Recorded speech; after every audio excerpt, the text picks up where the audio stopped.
वालेकुम जी। तो मेरा नाम फैसल महमूद है। आपने बेशक मेरा नाम नहीं सुना होगा, लेकिन आज मैं रिव्यू देने जा रहा हूँ फिल्म कूली नंबर वन। जी बिल्कुल, कूली नंबर वन गोविंदा वाली नहीं, विरोन वाली।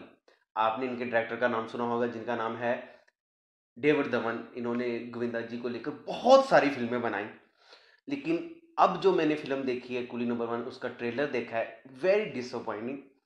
पहले तो ये फिल्म बनानी नहीं चाहिए थी, क्योंकि गोविंदा जी ने इसमें बहुत अच्छा काम किया था। नो डाउट कि वरुण धवन बहुत अच्छे अदाकार हैं, लेकिन बेतुका सा एक ट्रेलर, मैं ट्रेलर से लग रहा है, क्योंकि मैं ट्रेलर का रिव्यू कर रहा हूँ, एक फजूल सा ट्रेलर है। उसमें ना हंसी आ रही है, कुछ भी नहीं आ रहा। मैंने ट्रेलर देखा है, ग्लैमर दिखाया है, सारा खान को बहुत अच्छी भी लग रही है, वरुण धवन बहुत अच्छा डांस कर रहे हैं फिल्म में।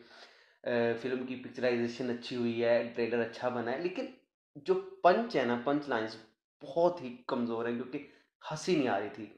अगर आपने कॉमेडी फिल्म बनाई है तो आपको हंसी आनी चाहिए, ठीक है।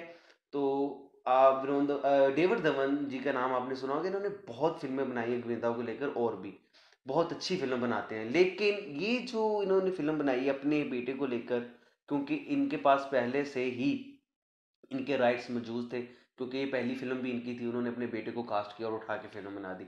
मुझे नहीं लगता कि ये एक बहुत अच्छी फिल्म बनाई है उन्होंने, क्योंकि डेविड धवन से जो तौक़ात हैं बहुत ज़्यादा होती हैं, क्योंकि वो बहुत अच्छी कॉमेडी फन ड्रामा फिल्म बनाते हैं। उनका जो जो पैकेज होता है फुल होता है, तो इसमें वो लग नहीं रहा। मतलब एक ट्रेलर से नहीं लग रहा है, एक वो क्या कहते हैं कि रवायती फिल्म लग रही है, कि डांस है और हल्का फुल्का रोमांस है और डांस, वो लग रही है।